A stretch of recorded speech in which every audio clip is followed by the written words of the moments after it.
Even in order for a wife to be quiet, the minister will take her to a movie. Mag-shopping. Pag-shopping. Yeah, Luigi, movie. Very good. Ang sabi niya ay, shopping. Okay, that's different from what I said. Master play. Siyempre, play po. Apple. Let's do this. Ito na. Ito na, Venus. Let's go, Luigi. Si Mrs. Sasamahan siya ni Mr. saan? Mag-grocery. That's the same as shopping, Hindi, grocery muna. but Para kung may sobra, pwede yung shopping. Nandiyan ba ang grocery? Wala si Oh. Lee Affair. Para matahimik si Mrs. Sasamahan siya ni Mr. saan?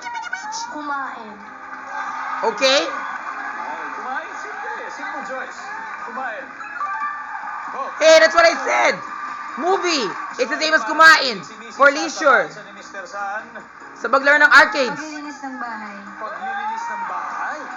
Lalong umilit ang ulo ni Macy's. Kasi walang silbi. Hindi nagawa na tama kung maglinis ng bahay.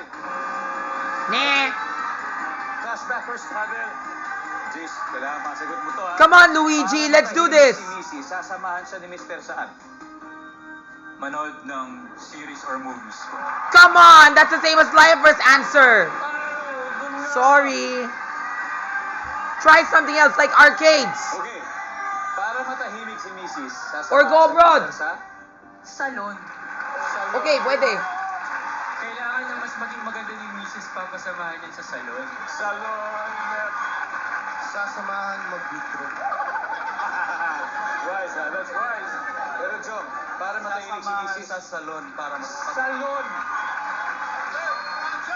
Everybody agrees to salon. So I think salon must be there. Ang sabi nila salon, ang sabi ng survey natin ay... What?